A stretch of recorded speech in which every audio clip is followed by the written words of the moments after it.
Hello' বন্ধুসকল, আজি ভিডিঅ'টো বহুত দুখ লগা ভিডিঅ'। আপোনালোকে ভিডিঅ' থাম্বনেইল চাই গমেই পাইছে, এটা নৃশংস হত্যাকাণ্ড। মানে ডকাইত কৰিবলৈ যায়, বহুত বস্তু লুটি নিয়ে, লগতে মানুহজনকো মাৰি পেলায়। আহকচোন আমি ভিডিঅ'টো সম্পূৰ্ণ শেষলৈ চাওঁ। দেখিছেনে বন্ধুসকল, ইমান দুখ লগা ঘটনা।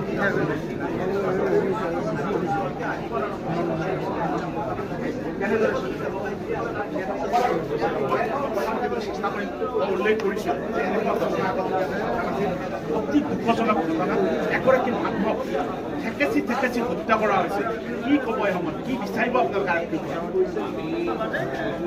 আমাৰ এই অঞ্চলত এই বয়সলৈকে এনেকুৱা ধৰণৰ ঘটনা আমি শুনা নাই। ডকাইতে কেতিয়াবা ডকাইত কৰিব পাৰে, আপোনালোকৰ মিডিয়াত যে আমি খবৰ পাওঁ ডকাইতে কৰিব কৰি কেতিয়াবা গৃহস্থ হত্যা কৰে, কিন্তু এনেকুৱা নৃশংস হত্যা ডকাইতে এনেকুৱা নৃশংস যেন পাৰিবাৰিক কিবা শান্তি আছিল, কিবা বিৰোধ আছিল, তাৰ কাৰণে এনেকুৱা নৃশংসভাৱে হত্যা কৰিলে।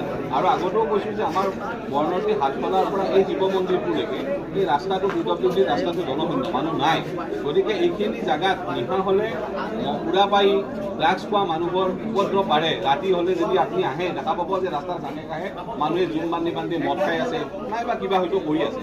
গতিকে আৰক্ষী প্ৰশাসনক, নলবাৰী জিলাৰ আৰক্ষী প্ৰশাসনক আমি অনুৰোধ জনাম যে এই এৰিয়াটোত আপোনালোকে নাকা চেকিঙৰ ব্যৱস্থা কৰক, সদায় কৰক, আৰু পাৰিলে এই ৰাস্তাটোত য'তে উপযুক্ত ঠাই আছে এটা আৰক্ষী চকী এটা আপোনালোকে দিয়ক।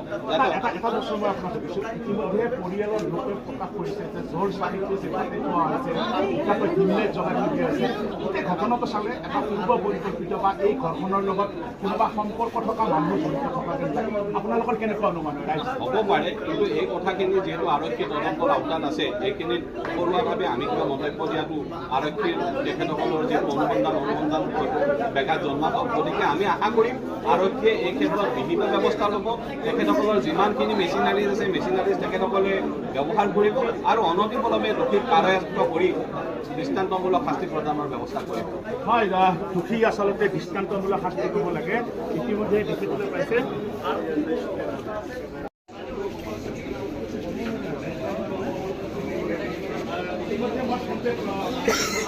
তাত তেওঁ প্ৰকাশ কৰিছিল যে ধন নামৰ এটা শব্দ ইতিমধ্যে ওলাইছে, আৰু যিগৰাকী ইতিমধ্যে প্ৰমোদ বৰ্মনৰ মৃত্যু হ'ল তেওঁৰ পত্নীয়ে প্ৰকাশ কৰিছিল যে ধন কৈও আহিছ, তেনেকুৱা ধৰণে এক শব্দ প্ৰয়োগ কৰিছিল বুলি ইতিমধ্যে তেওঁ প্ৰকাশ কৰিছিল। তেওঁলোকৰ আগত আচলতে নিশাই প্ৰকাশ কৰিছিল যে ধন নামৰ এগৰাকী যুৱকতা নাছিল। আচলতে কোন এই ধন? আচলতে এই ধনৰ পৰাই হয়তো গোটেই তদন্তটো আৰম্ভ হ'ব। মই বাৰ বাৰ আপোনালোকক এটা কথা কৈ আছোঁ যে আচলতে গোটেই ঘটনাটো আছিল পৰিকল্পিত, আৰু এইকাৰণে পৰিকল্পিত যে তেওঁলোকে পাকঘৰত কোন থাকিব, আনটো ঘৰত কোন থাকিব, কাক ক'ত কেনেদৰে আচলতে আবদ্ধ কৰিব লাগিব, ক'ত চাবি থাকিব, কেনেদৰে যাবৰ সময়ত গোটেই লাইট অফ কৰি মাত্ৰ দুটা দিনলৈ তেওঁলোকে জ্বলাই থৈ গৈছে।